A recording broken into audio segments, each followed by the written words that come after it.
Aujourd'hui, je vais te parler de 4 défauts majeurs qui peuvent être transformés en qualité à petite dose et je vais t'expliquer comment ces défauts, ou au moins une partie d'entre eux, ont permis à moi et mes amis d'avoir un projet qui était exposé à côté d'une œuvre qui était au MoMA. Mais d'abord, générique. Bienvenue à toi, je m'appelle Bastien, j'ai 22 ans et dans 2 ans j'obtiens mon diplôme d'ingénieur. Mais je vais tout faire pour obtenir ma liberté financière avant. Et dans ce podcast, je t'apprends à faire comme moi.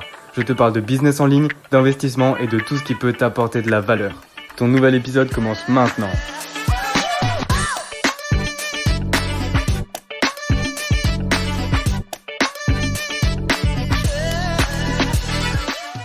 Les 4 défauts dont je vais te parler sont tirés d'une interview de Jacques Attali réalisée par David Laroche.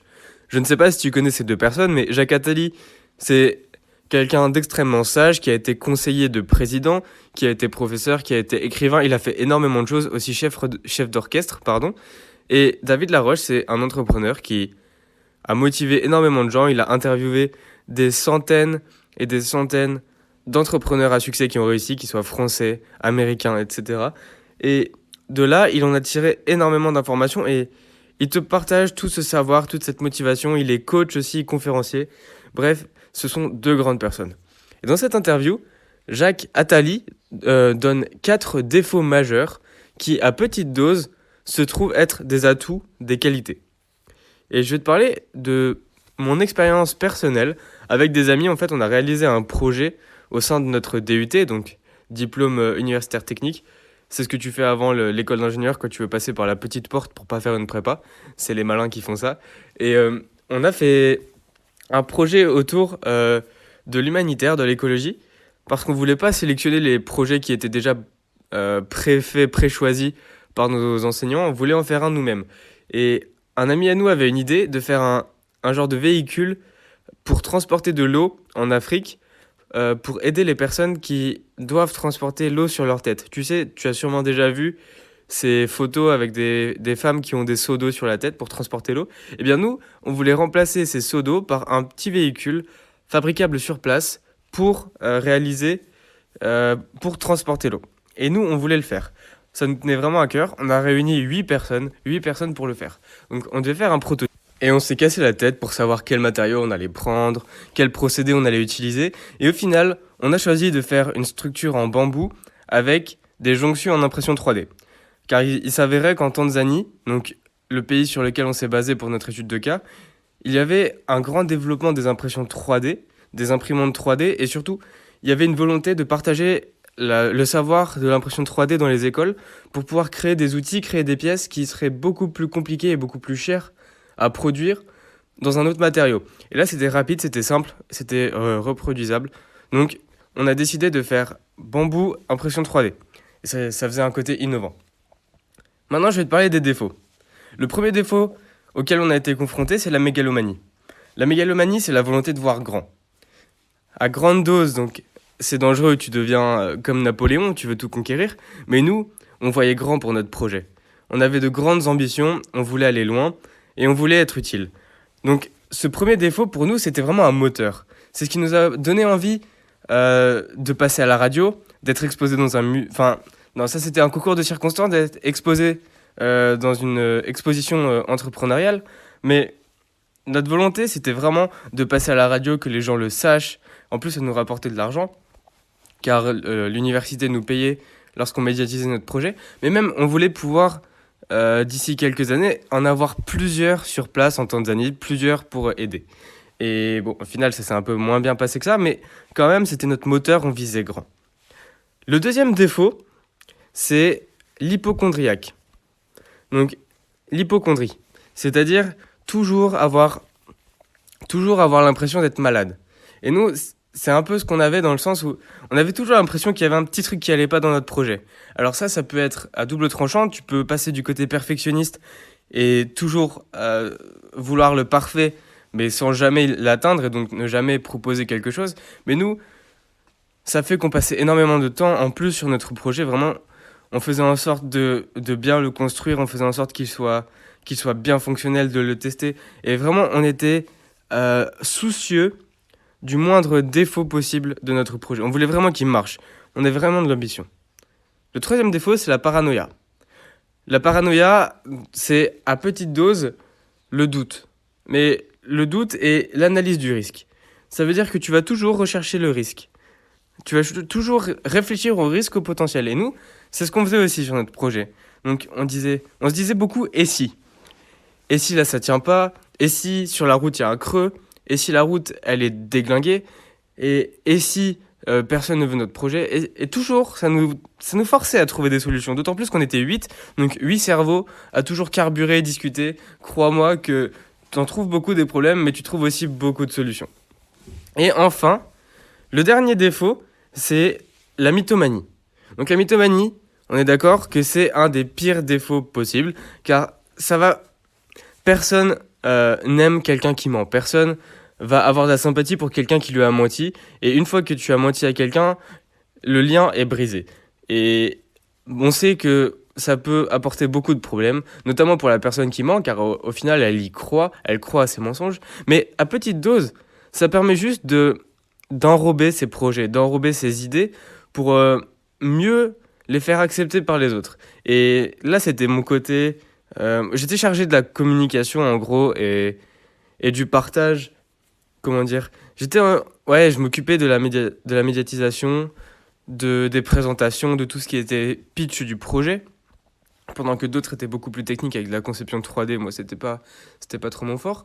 Et j'ai utilisé du coup ce défaut pour. Je sais pas si tu connais l'adage fake it until you make it. Donc, fausse-le jusqu'à ce que tu l'aies fait.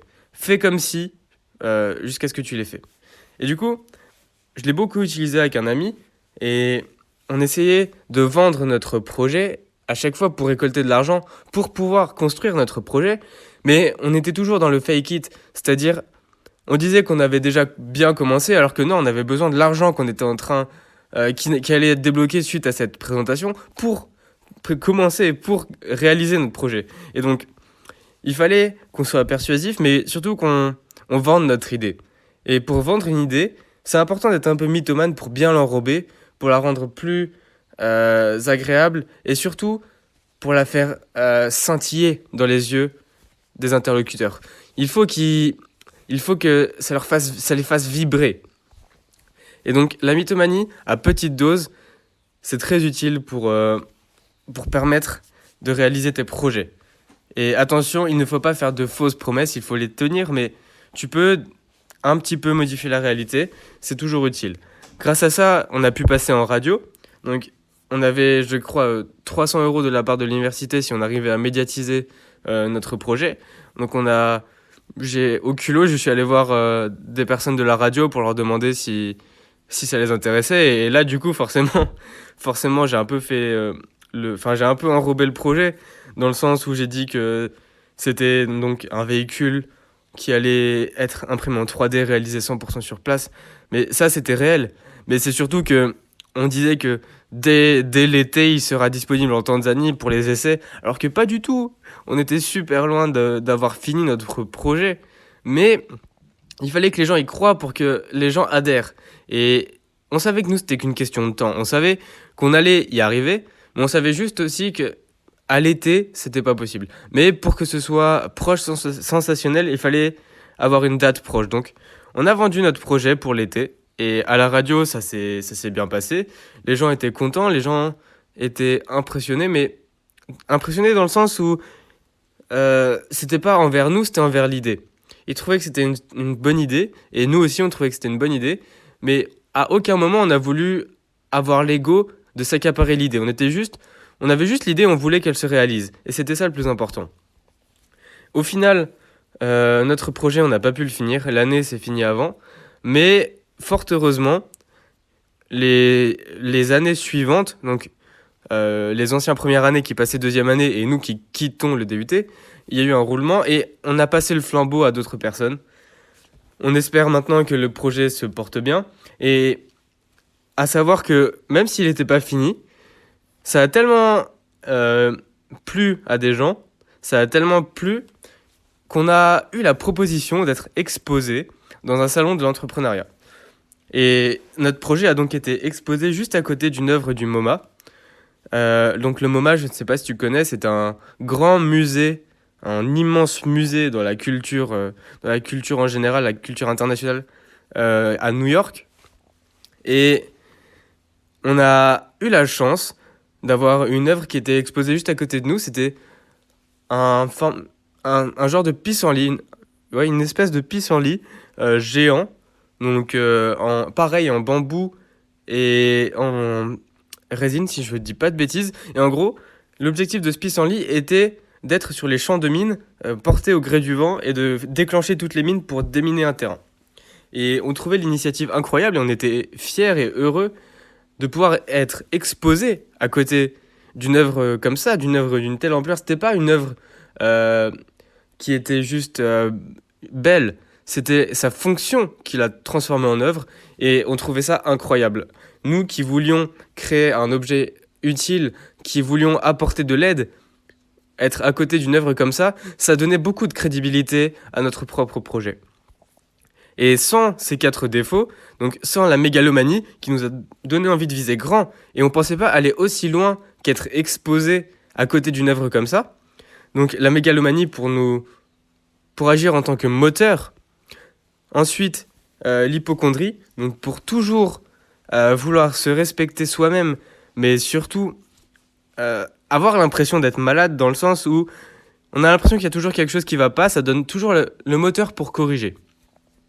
Troisième, la paranoïa, donc toujours peur du risque, vraiment prendre du temps pour évaluer tous les risques possibles, tous les risques qui feraient, toujours se dire et si, et si, et si, et si, et si, sans jamais s'arrêter.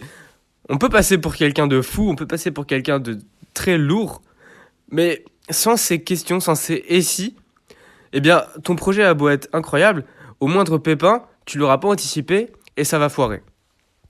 Et enfin, la mythomanie, donc je rappelle la petite dose, mais la mythomanie c'est ce qui nous a permis de passer en radio, c'est ce qui nous a permis de récolter des fonds pour avancer beaucoup plus dans notre projet, et au final, c'est juste de la déformation de réalité, mais la base du projet est quand même là, c'est juste pour mieux vendre ton idée. Car on n'a pas dit n'importe quoi aux gens, on n'a pas dit qu'on allait faire un quad, tu vois, on n'a pas dit qu'on allait faire un puits pour puiser l'eau, on a juste vendu notre projet, mais embelli et surtout, on en parlait comme s'il était déjà créé, alors que pas du tout, on avait besoin de cet argent pour le créer. Et la mythomanie, c'est ce qui nous a aussi permis d'être exposé, je dis bien exposé, dans un salon à côté du MoMA. Donc pendant un mois, on était à côté d'une œuvre qui était au MoMA. Et encore là, je me dis, c'est ouf, parce que on était juste 8 étudiants, 8 potes, qui voulait réaliser un projet utile, qui voulait pas faire comme tout le monde, à prendre un projet tout préparé, donné par les professeurs qui donnaient chaque année, donc un truc bidon comme réaliser une horloge, réaliser des trucs comme ça. On a voulu vraiment faire quelque chose d'utile, apporter notre aide, et on est heureux que notre projet continue, on espère qu'il va être lancé cet été, même si avec le coronavirus ça a été sûrement retardé, mais on est vraiment fiers d'être allé aussi loin, et dans le louable. À chaque fois, on était dans l'humanitaire. On voulait pas faire ça par ego, on voulait vraiment aboutir pour que ça aide. On voulait vraiment voir notre projet en Tanzanie aider des gens à transporter de l'eau. Et cette validation avec l'exposition nous a conforté dans notre idée qu'on en était capable. Et réaliser un projet comme ça, c'est très stimulant et très motivant. Je me souviens qu'on a passé des heures à... Par exemple, quand il fallait travailler, des fois, on travaillait de 17h jusqu'à minuit à 5 dans une pièce sur nos ordis, alors que le lendemain, on avait cours, mais on faisait ça plusieurs soirs de suite. À chaque fois, pour avancer, on était à fond. Et des fois, on se mettait volontairement dans la merde.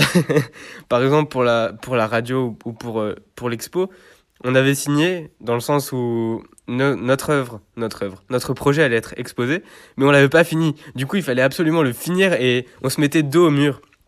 Et se mettre dos au mur aussi, c'est un défaut qui peut s'avérer être une très grande qualité. Se mettre dos au mur, donc se mettre volontairement dans la merde, ça va te forcer à te sortir de là et ça va te forcer à progresser, donc à développer des compétences parce que t'as pas le choix de les développer et ça va te forcer à t'améliorer. Moi, je marche beaucoup à ça. Je fais beaucoup d'engagement et après je me dis merde, maintenant que je me suis engagé, il faut que je le tienne. Et une fois que une fois que tu es engagé, tu dois le faire, donc tu le fais, et puis c'est un formidable moteur pour progresser aussi. Je vais arrêter de te parler de mon projet, je vais arrêter de te parler de tout ça, mais j'en suis très fier. Et c'est grâce à 4 défauts qu'on a pu y arriver. Si tu veux retrouver mon contenu de manière quotidienne directement dans ta boîte mail, je te conseille vraiment de rejoindre mes mails privés en cliquant sur le lien dans la description.